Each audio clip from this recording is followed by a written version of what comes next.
Michael Cash. You're listening to Culture Confluence, where art and culture meet. In the Arts North podcast studio today, I have a fantastic artist who moved to Prince George from Sudbury, Ontario. And Rose Cardinal, opened a tattoo studio above Gold's Gym, appointment only, but I will let her tell her story. Hey, Rose. Hi.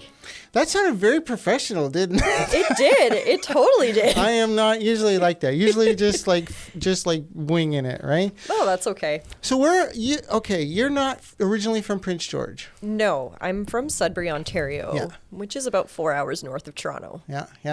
I had friends in Sudbury. I used to do lighting with a guy named Mike Tazinski. And I'm not sure where Mike is. I know he made some life choices and maybe took him in a different direction. But we used to do lighting for the Royal Agricultural Winter Fair in Toronto. Okay. Some other things. And and a friend of mine that owns a flower shop there. So from actually not too much different, right? Sudbury, Prince George. It's not that different. I make the joke all the time. So Sudbury's a crater. It's an old impact crater, one of the largest ones in the world and oldest. And I moved to a bowl. Oh. Crater bowl.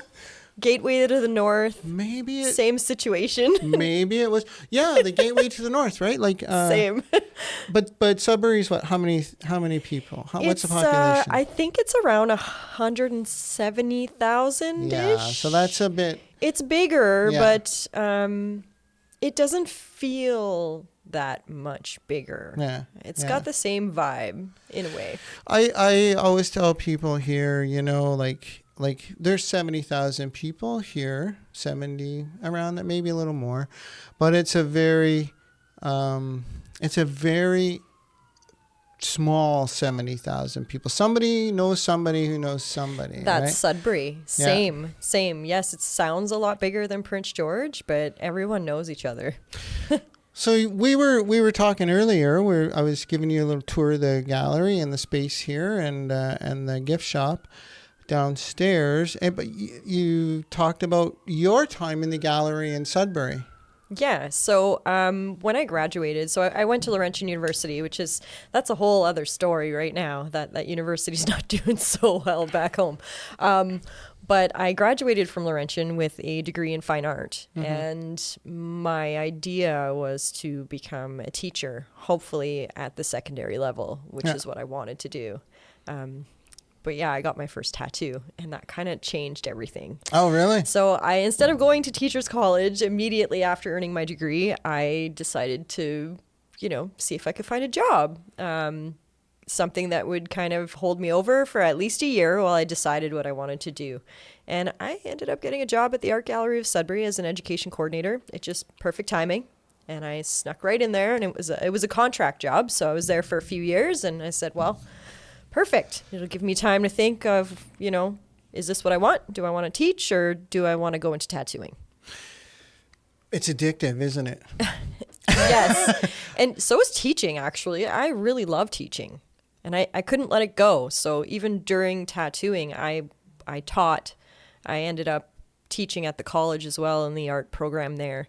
So that's had a hard time letting go. I think some of the theater for me, I didn't take art, like I guess what everybody would say, visual, traditional art, right? Photography is my thing, but I also took theater. Yeah. Look, I gotta see. I've got a camera lens tattooed on my arm. I'm a little tanned, so you can't see it so much. But do you know what? I was gonna get f-stops. I was talking to my wife. My wife and I whenever we travel, we get a tattoo. We're going to Cuba in October. Cool. And we've already made our appointment. Cool. With the tattoo artist in Havana. That's awesome. Who's going to do? I mean, we really study, right? Because it's and I found, and maybe we'll get back to the teaching thing, but this question before I forget it, which I'm prone to do. Do you think the quality of inks is different in, say, like Mexico or Greece or and I'm just naming some of the places that I went. So, because I've noticed that some of my tattoos haven't remained as sharp. Okay, so there are so many factors that can go into that. Yeah. But directly relating to your question, I'm not sure what the Cuban situation is like. I know for a long time they couldn't source American materials, correct? Yeah. So I don't know if they can now. That would make a huge difference. I think they can source Canadian. Canadian, 'Cause okay. we didn't have an embargo do we against have them. any ink manufacturers in Canada? We might. Honestly, there's so many products out there now that it's really hard for me to say what they're able to get their hands on. There's European products, Canadian, American. But most of the inks that I use are American inks. And yeah, the ink quality does directly impact aging of a tattoo. Today's inks are a lot more stable. They've been around for so long. They've been able to tweak those formulas and make them, stronger. We also know of dangerous materials that we shouldn't be putting into the body. So, there's a lot of things that have changed. If you could remember the old black and white tattoos that kind of end up looking green or blue over the years. I have. Yeah. So that's directly relating to the ink, the pigment itself. It's changed. It doesn't really blue or green out anymore like it used to. My first tattoo, I got it in Osborne Village in Winnipeg, 28 years ago, almost 30 years ago. So it's looking pretty rough and needs some work. And actually, when it was done, the artist was quite good, except there's a few things that I didn't really like with it. But it's not like you can go back and get your hair redone after. Right? No, you can't. So teaching, like some of the most influential people in my life were teachers in high school, and especially creative teachers. So theater and drama teachers had a huge impact on me. I don't know. So was it like you just said the same? So was it the art teachers, or was it just some teachers in general? Yeah. My high school art teacher, she honestly gave me the best art education that I ever had. She was my favorite teacher from, even in university, like in terms of visual art teachers, she was still the best one. Mm-hmm. She really just opened me up to being more creative and to seeing things differently. And some of the advice that she had given me early on stuck with me even now. I approach my art the way she's kind of guided me to. Also a theater teacher. So I have a theater production minor. Mm-hmm. So that's one amazing. of my theater I'm gonna have to get you hooked up with people at Theater Northwest. Yeah, I did all the techie stuff. So prop design and costume and set painting and set construction. Didn't get into lighting or audio. Oh, maybe you will. Never know. I know you're really busy. I know we had said that I had been bugging you for and I felt bad. No, it's not you. It's me. I'm like, I want to do this. But I'm bugging her too much. She's going to think I'm like some weird stalker maybe, or no. I'm like, let her check it out. Okay, we'll see. And then so we had booked this, a month? Yeah. Right? So you were busy. Your shop is busy. I've been busy. Also, just because I'm new here, right? So I've just been really focusing on work and just getting all that stuff done. I'm already looking at a different space. It's just moving fast. So you taught. Yes. Okay. You were teaching in the education. What was it again? Sorry. I was the education coordinator at the Art Gallery of Sudbury. And you said you got your first tattoo and that changed. So was that while you were doing it or before you? Right before. Yeah. So I graduated from Laurentian with my degree in fine art. And I had always told myself that I would get a tattoo when I graduated. Mm-hmm. But because I thought I was going into teaching, I didn't want to get a lot of tattoos. And honestly, when I was in high school, I didn't like the tattoos my friends were getting. Everybody was just getting these really generic, let's go to the tattoo shop and flip through the wall thing and choose one of those. And it didn't speak to me. So when I graduated, I really took my time, researched. I went to every studio in my city. Oh, yeah. Old school. I pulled out the phone book because back then everybody was in the phone book. Yeah. Yeah. So pulled out the phone book, went through the list, visited every shop till I found an artist that spoke to me. And I got a pretty large piece. I got a half sleeve. This was my first tattoo. Oh, nice. That's pretty. Yeah. That's pretty. For a first tattoo, that's like, woo, I'm going all the way. Yeah, Right? I was always into the, more alternative scene anyway. So I was like, this is perfect, but I'm not getting any more because I thought I was going to be a teacher in the Catholic French board back home. So okay, yeah. back then, There was still yes. There was still this sort of weird idea that you were somehow a degenerate. Absolutely. Yeah. Absolutely. And I faced a lot of criticism when I got my first tattoo. It doesn't seem like it was that long ago, but 2009, I mean, there was quite a difference in how people perceived tattoos. And then Ink Master showed up. Yeah. And all of a sudden it just it helped change people's mind anyway. Yeah, I've been really amazed watching it just sort of happened overnight where everybody was getting, right, where it became an acceptable thing. One of the things that somebody had posted, this was a long time ago, a friend of mine who I've lost contact with, but she said, if the body is a temple, why not decorate the walls? Right? And I love that. They do. Like, yeah, I'm going to do it, right? So it seems way more acceptable now. And, it is. And so you did you open a shop in Sudbury? I did. So it didn't start off that way. I did have a mentorship. My mentorship was not the greatest. I actually had a really hard time getting a mentorship. Back then, an apprenticeship in tattooing, it wasn't as easy to get. And the first time I asked the artist who actually did both my current sleeves, he turned me down. He's not because of my art. He wouldn't even look at my art. He just flat out said, I don't apprentice women. So that was my first experience with asking for an apprenticeship in 2009. And I was a little firecracker, especially back then. So you don't tell me that. You're going to light a fire under my butt, and now I'm really going to do it. So I did find another mentorship, but it wasn't the one I wanted. He wasn't really teaching me. He was just trying to make money, unfortunately. And that's a big thing in this industry. People apprentice often, not necessarily because they see your potential or because they want to grow another artist. They just see, oh, well, that's another butt in the seat. That's another chair open. Oh, okay. And that's money in the shop. Money, yeah.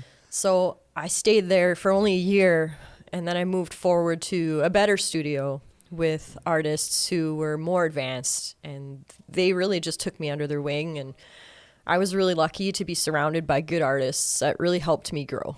What is the average length of an apprenticeship? Unfortunately, because this industry is not regulated, there is no standard. It really depends. I've spoken to some artists who've had an apprenticeship that was like 6 months, and then they're already tattooing. I've talked to other artists who apprenticed at a studio for over a year before they even started tattooing. So I'd say on average is about a year, 2 years.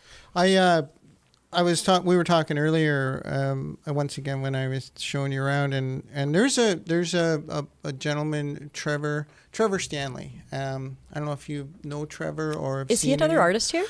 He's another artist. Okay, the guy I've heard his name. Trevor and I, we did art battle, and it was a lot of fun. And that's how I got to know Trevor. And I've been trying to interview him for something else, and he's like, no, man, I'm just gonna, I'm not really into it. That's cool, okay.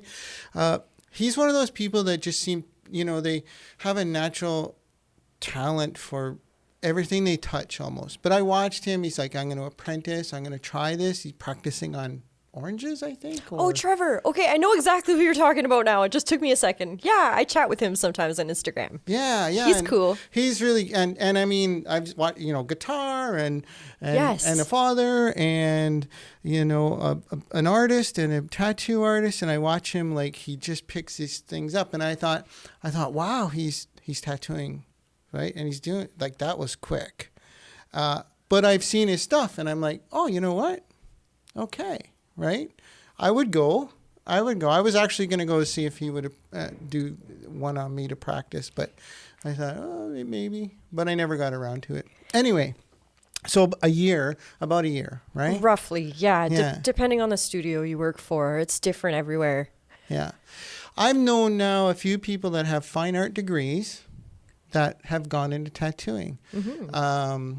The owner of Handsome Cabin Boy, Teresa, yes. Teresa, when she was an apprentice, my wife and I got not quite matching their mirrored tattoos. Okay, that's right? cool. So she did our tattoos when she was an apprentice with the Happy Monkey. I think it's no longer open now. Okay. Yeah.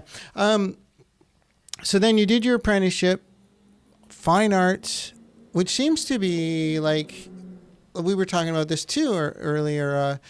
People you just don't, and you said, no, it's happening all too often where they just go into tattooing. Yeah, and it's not to say that people need an art degree or an art diploma or a formal art education.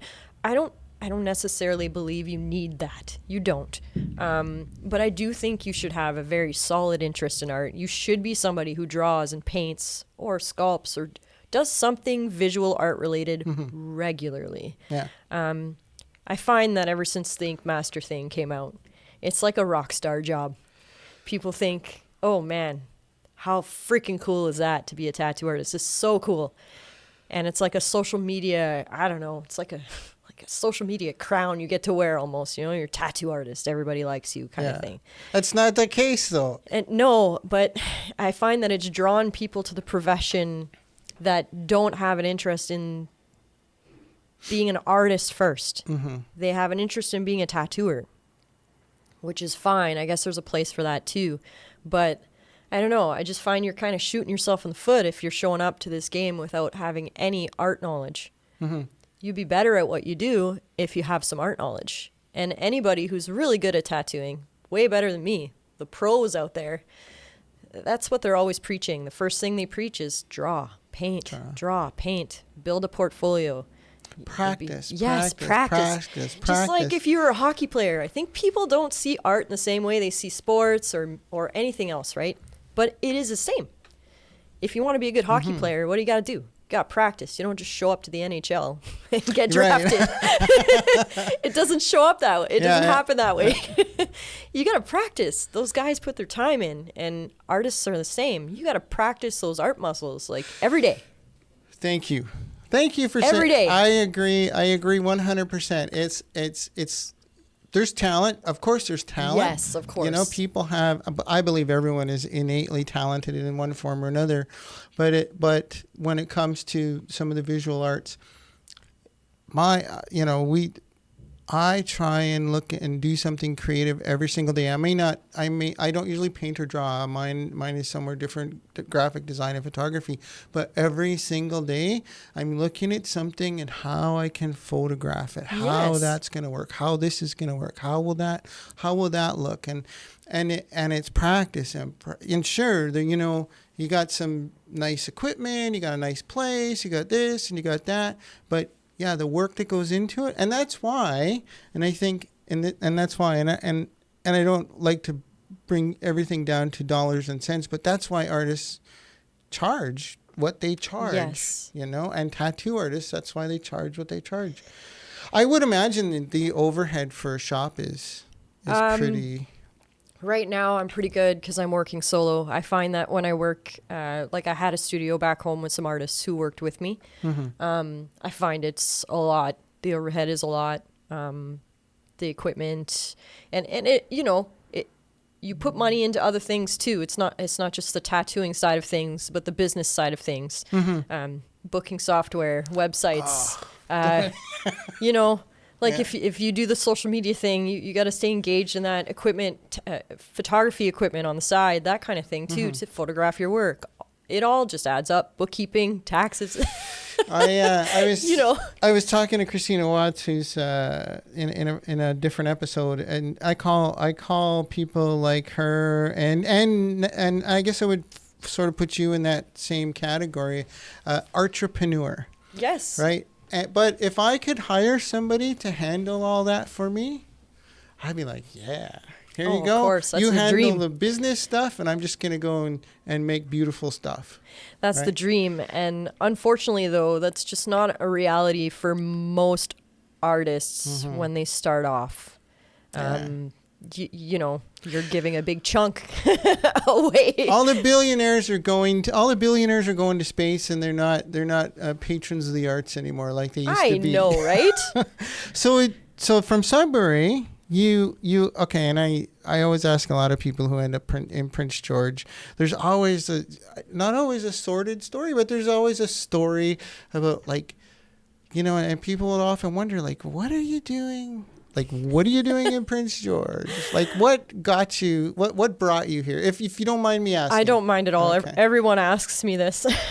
This has been the most common question I've been asked. What are you doing here? Yeah, the minute I sit down with a client, it's just because it's north, right? And like Sudbury, which is hilariously only 4 hours away from Toronto, people were asking the same questions there. Why you stay in Sudbury? You know, well, first of all, my brother lives here. Okay. Yeah. So that was always kind of something I had in my mind, but it was like a 5-year plan. Mm-hmm. So I had a studio back home, and my lease wasn't going to be over for another like 3 years. And then COVID happened. So COVID kind of threw a wrench in things. And yeah, I just, in Ontario, it was pretty rough. It was a total of 11 months of lockdown. And they kept personal care services locked out. Mm-hmm. Not that I want to get into COVID politics or anything like that, but it was pretty hard on businesses, and I was just watching my savings go away. Mm-hmm, mm-hmm. So at the time I made the decision to go private. I unfortunately decided to let go of my studio and build a private studio. That was also in the future plans, but just let's do it quicker. Yeah. So I was doing that, and as I was working on that, I found out that I had a rare birth defect in my lung. So I had to have half of my left lung removed. It was very, very quick. They didn't mess around with it, especially because of COVID. They just wanted to get this done.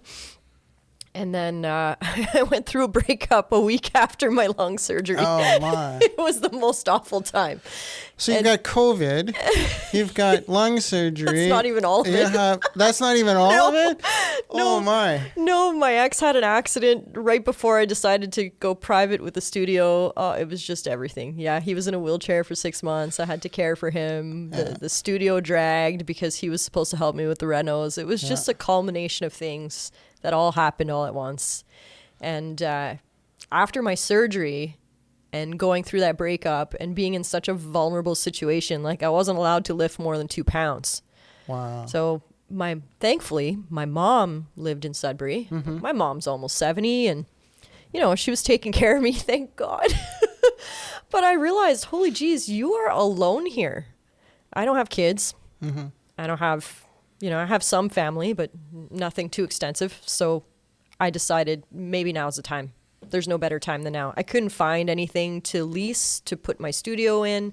I couldn't find a suitable mortgage. Everything was selling for like over $100,000 asking. Mm-hmm. So I just said, you know what? Let's just fast forward. I wanted to come live closer to my brother. Let's do it. So I made it happen. Now I'm here. Oh, okay. Yeah. Right. So how long after your surgery was it before you moved? Not very long. So I had my surgery actually on the 20th. So that's going to be a year tomorrow. Oh, wow. Yeah, I know. It's crazy. So a year tomorrow. And then I got here on October 31st. So like a month and a bit. Just a month and a bit. I really didn't have time to recover. I just packed my things. Because that's not like some light surgery. That's pretty invasive, man. They told me it was like an 8 to 10 week recovery. Yeah. And I didn't have any recovery. I had a week. I took a week where I feel like I was comatose, and I don't really remember that week. And then I started packing. I made my decision. That was enough for me. Sometimes you need those really like life-altering moments to happen to change the direction where you're going. Yeah. I see it as a good thing. I'm close to my family now, which is what I wanted. I think, I think change there's always going to be change, right? You can either accept it, roll with it, and have, it's not always fun, or you can stand on the tracks and let it hit you like a freight train, right? That's it. You can, you could choose to stay a victim, I guess. Yeah. But that's not me. And you wanted to... So you came out here, you only knew your brother. Yeah. And do you have any other family out here? No, but I mean, my brother and his wife. Yeah. So, and her mom lives with them too. So I've already got kind of like a little family Just a block. little, yeah, cool. And when my mom found out that I had made this decision to move to Prince George, she was like, well, I'm not staying here in Ontario because she doesn't have no one. Yeah. So my whole immediate family is here now. Well, that's good. That's So cool. really, I mean, That's what all more you do you need, need? right? Yeah. What more do you need? It's a good start. Yeah. And so you took your business knowledge, and it's funny because I know a lot. I used to manage a art store, and I've been involved in the arts here in the city, and I know of, or I'm acquainted with a lot of tattoo artists, and so I'm like, who's this? Who's this new tattoo artist? I'm like, I kind of know this one, and there's like this one over here and that one. I'm like, who's this? Okay, that's interesting. So you took your knowledge and you came here, and like it seemed like almost immediately, boom, there was a new shop. I was really scared. I'm not going to lie. I was really scared because I've never left my hometown. Growing up in Sudbury, Ontario, like I said, is a lot growing up in Prince George. You know everybody. Yeah. So if you get into business back home and you have a pretty good social network, everybody knows you. So the advertisement situation is not, it's not that big a deal. So moving here, not really knowing anybody, and like my brother and my sister-in-law, they're kind of homebodies a little bit, right? Mm-hmm. So I couldn't rely on them for business. So I had to really put my name out there, and I just flooded social media as much as I could at the time, and it really helped. And you've been busy. I've been busy, like nonstop. I haven't really had any downtime. I'm not going to lie. Well, I mean, from a business standpoint, that's great. From a mental health standpoint, challenging, right? Yeah, well, especially since I really didn't have much time to recover from my surgery. Mm-hmm. So I really have strong boundaries in tattooing now. I've had to develop those over the years because I have faced burnout in this profession, which is super common in tattooing. So I have like reduced hours. I work from 12 to 6. Mm-hmm. That's my in-studio time. However, I do work at home too, so I do pull at least an 8 to 10 hour day every day. Well, like from a business, like you're running a business. I know my wife had run her business, successful, mostly because I didn't get involved in it. And she would be in her office most evenings. Yes, right, and that's me. Yeah, and so there's not just the tattoo part. There's, like you said, well, I've got to do books. Yep. I've got to do taxes. I've got to pay bills. Yes. Advertising, the whole thing. Studio, what's the name of the studio? The Queen of Swords. The Queen of Swords. So that's a tarot card, isn't it? Yes, it's a tarot card. And how did you get to that? So I've been reading tarot since I was 14. My dad's mom was a tarot reader as well. I didn't get to meet her, unfortunately. She passed before I was born. But my mom bought me these cards when I was 14. And I had a nice little group back home of some fellow like-minded ladies. We used to discuss our readings and stuff like that. And when I told them I was moving, I said, it's time. I need a new business name. My previous studio was Studio Cardinal. It's my last name. I could have carried it forward with me, but I said, you know what? This is such a drastic life change. I need to do something different. I just want a new identity, just start over, fresh. And one of them suggested the Queen of Swords because she said, well, you are the Queen of Swords. That's perfect. The Queen of Swords is a woman of truth. You answered my question, my next question. Yeah. And that's, so when you get the Queen of Swords in your reading, what does that sort of signify? Yeah, it all depends on where she sits in the reading. However, the Queen of Swords in general is a person who basically, if you look at the card, it's a woman who's sitting on a throne. Mm-hmm. She's got butterflies on her crown, which signify change and transformation. You only see one side of her. She kind of keeps her private life private, but she's very truthful, and she holds her sword not in a way that she looks like she's going to use it. She's just kind of like, well, I have this power, but I don't need to use it because I could use my mind. So she's an intellectual, and she's just very truthful. There's no sugarcoating stuff, and I'm not a sugarcoater. All right. So my friends know me as that lady. You know, do not ask me if you look fat in those jeans. Don't ask me if you don't want the real answer, because I will tell you the real answer. It's just how I am. I wish more people were like that. It could be a bad thing sometimes. Some people don't like the truth. Some people don't. I was talking to somebody about that the other day, and I was saying, if I ask somebody a question and they answer something completely different, I have no problem saying to them, that's not what I asked you, right? Or please let me finish. Yes. And people get yes. Or no, because no is a complete sentence. Yes. Yes. But you've come here and you've shared a little bit of the other side of that Queen of Swords, right? A little personal stuff, and I really appreciate that. Thank you so much. Where is your shop? Your studio? I want to call it a studio. It's a studio. No. Yeah, it's a studio. So it's a private studio. I thought about maybe working for someone else when I moved here, and all the artists here were extremely welcoming. Everybody just opened their arms to me. Wow, I could have worked at almost any studio. And man, I'm so appreciative of that. But I've been working for myself for so long, and going through all that burnout in the past, working in a studio, I just decided maybe it's best to be on my own. So it was hard to find a lease here too, but not as hard as back home. I found a great spot above Gold's Gym. Right. We talked about that. No one knows I'm there because I don't have any signage. Yeah. Which is okay. It's been working out for me anyway. I was there talking to Michelle, who's your neighbor. Oh, okay. And I was like, oh, damn, if I'd known, I would have stopped by and tapped on the door. But you probably were booked. Yeah, so it's a definitely by appointment only. If you're knocking on the door, I'm either not there or I'm tattooing. If I'm there, I'm tattooing. Yeah. So I always tell people it's always best to make an appointment. However, I always welcome friends to stop by if they want to. Maybe I'll get you to read my tarot cards. Yeah, for sure. I would love that.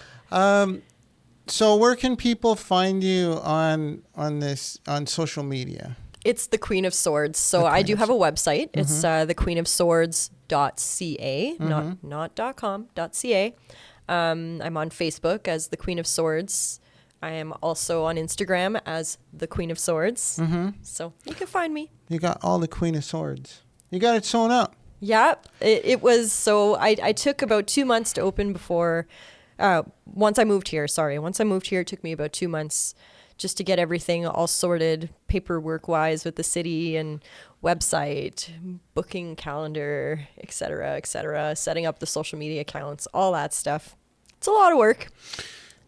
Health wise, how you doing? I'm doing great. I'm doing great now. So the birth defect situation has been resolved because they removed it. And I didn't even know I had this thing for 37 years. Isn't that crazy? It is. Scary. A friend of mine down in Wisconsin, she was saying that she had found out she had a heart, a birth defect in her heart. But she found it out, in her 40s. It's crazy. And it's like, wow, how do we, for all of our technology, how do we miss those things? And I guess, we just don't look, we're not, I suppose when you went into the doctor as a youngster, they were like, they don't look for that sort of thing. I was really sick when I was a kid, all the time, Yeah. all the time. But my mom is a chronic asthmatic. So they would just assume, oh, well, she's got asthma like her mom, right? Wow. That's what's wrong. She's got asthma. She's got allergies. Turns out I had extra lung tissue connected to my heart and my lungs. And it was a mess. Wow.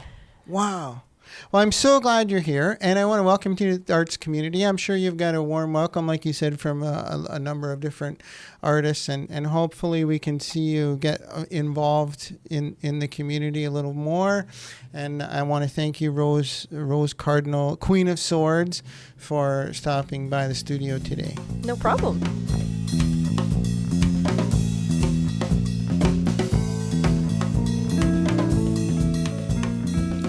Special thanks to my amazing guest, Rose Cardinal, a fantastic artist, fantastic human being. And if you get a chance to check out her Instagram feed, I would do it. It's got some fantastic work there.